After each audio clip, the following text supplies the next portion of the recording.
Loggers began cutting trees on a Jackson County mountainside in the middle of a neighborhood.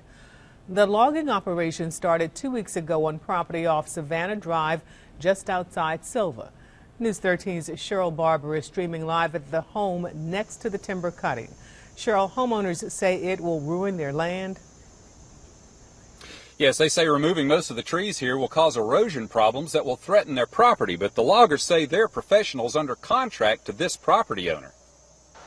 They basically said we're logging the entire mountain, and of course I was kind of shell-shocked.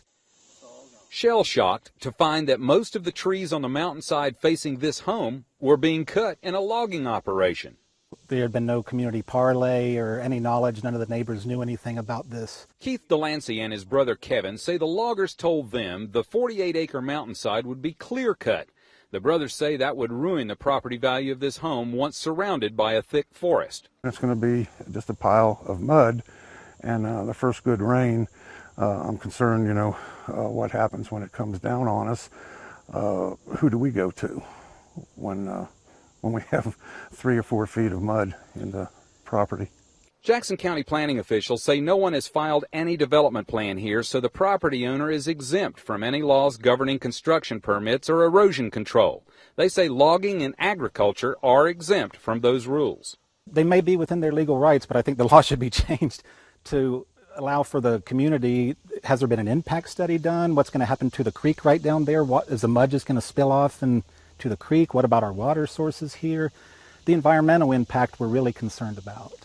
We're going to do this according to the Forest Service specification. We do all our logging jobs.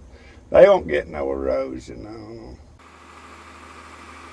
Mitchell Jenkins is the logging contractor for the timber sold by the Florida property owner. He says he's following North Carolina state forestry practices for logging the land to prevent erosion and is leaving a buffer to the Delaney property. This afternoon, a state forest ranger checked out the operation. The lady that owned it wanted us to leave 1 tree per acre, but we're actually leaving more than that. We're trying to make it look as good as possible. Forest rangers say that they routinely inspect and visit logging operations to make sure that state guidelines are being followed. The ranger who checked this one out says he found no issues. Reporting live in Jackson County, I'm Cheryl Barber, News 13.